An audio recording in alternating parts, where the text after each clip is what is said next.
જો ભાત સાથે ખાવાની વાનગી હોય તો ગરમા ગરમ રોટલીની સાથે કઢી એક એવી ડિશ છે જેનો સ્વાદ પસંદ આવશે. નમસ્કાર દર્શક મિત્રો, ખબર છે .com પરથી હું દ્રષ્ટિ નાયક આપ સૌનું સ્વાગત કરું છું. મિત્રો, દરેકના ઘરોમાં થતી રસોઈનો સ્વાદ અલગ હોય છે, તેમની બનાવવાની કળા પણ અલગ હોય છે. હવે ઘણીવાર કેવું થાય છે કે આપણે જે રસોઈ કરતા હોઈએ અને જો રસોઈ બગડી જાય અથવા એમાંની કોઈ પણ વાનગી બગડી જાય તો આપણું મન જાણે ખરાબ થઈ જતું હોય છે. હવે આવામાં જો તમે થોડી કાળજી રાખો તો તમારે આવી સ્થિતિનો સામનો નહીં કરવો પડે. તો જો ભાત સાથે ખાવાની વાનગી હોય તો ગરમા ગરમ રોટલીની સાથે કઢી એક એવી ડિશ છે જેનો સ્વાદ પસંદ આવશે.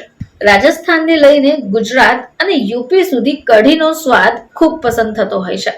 ઘણા ઘરોમાં તો પકોડા કઢી પણ બનતી હોય છે, તો ઘણી જગ્યાઓ પર પાલકની પણ બનતી હોય છે. હવે કેટલીક જગ્યાઓ પર શિયાળામાં ગાજરની કઢી પણ બને છે. નવાઈ પામી ગયા ને? હવે વરસાદને કારણે જ્યારે શાકભાજી મોંઘા થઈ જાય ત્યારે ગૃહિણીઓ આવી જ વસ્તુનો ઓપ્શન્સ જોતી હોય છે, જેને શાકભાજી વિના પણ બનાવી શકાય અને ખાઈ શકાય. તો આવામાં કઢી જ એક એવો ઓપ્શન્સ છે જેને બાળકોથી લઈ વડીલો ખાઈ જશે. પરંતુ ઘણીવાર તમે ગમે એટલી તૈયારી કરી દો, કાળજી પણ રાખો, પરંતુ નાની એવી ભૂલને કારણે આ કઢી ફાટી જાય છે. હવે કઢી ફાટી જાય એટલે એને ખાવાની મજા પણ નહીં રહે અને મૂડ પણ બગડી જશે. તો હવે આવું શા માટે થતું હશે?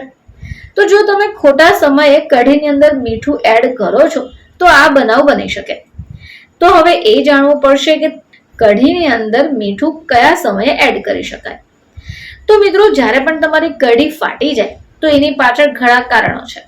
જેમ કે ઘણીવાર આપણે વધારે ગેસ ફાસ્ટ હોય અને દહીં નાખી દઈએ તો પણ ફાટી જશે. સમય ઉપર કઢીને સતત ન હલાવવાને કારણે પણ ફાટી જશે.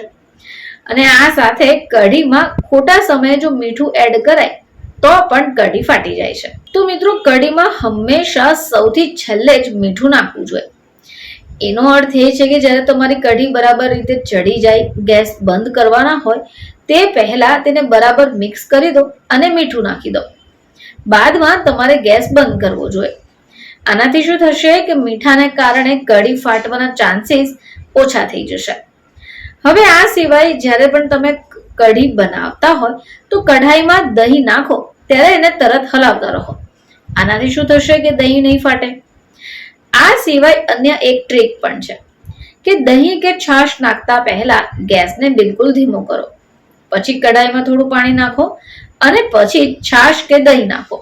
એટલે સૌથી પહેલા જ્યારે તમે પાણી નાખશો તો બાદમાં આનાથી શું થશે કે પાણી નાખવાથી કઢાઈનું ટેમ્પરેચર ઓછું થશે અને તમારી કઢી પણ નહીં ફાટે. દહીંને બદલે તમે છાશની કઢી બનાવો તો આનાથી શું થશે કે કઢી વધારે જાડી કે પછી પાતળી નહીં થાય. અને જો કઢી માટે પકોડા બનાવતા હોય તો મીઠું જરૂર મુજબનું નાખો, નહીં તો મીઠા વિનાના પકોડા તમારી કઢીને ફિક્કી બનાવશે. આ સિવાય જ્યારે પણ તમે કઢી ઉકાળો છો ત્યારે તેનો સ્વાદ વધતો જાય છે. કઢીમાં જ્યારે ઉભરો આવે પછી એને ઓછામાં ઓછી 20 થી 25 મિનિટ સુધી ધીમી આંચ પર ઉકાળવી જોઈએ. તો હવે પછી તમે પણ જ્યારે કઢીની ડીશ ટ્રાય કરતા હો તો આ બાબતનું ધ્યાન રાખજો, જેથી તમારી કઢી પણ નહીં ફાટે અને ખાવામાં પણ મજા પડશે. ફરીથી તમારી સમક્ષ હાજર થઈશું, ત્યાં સુધી જોતા રહેજો ખબર છે .com.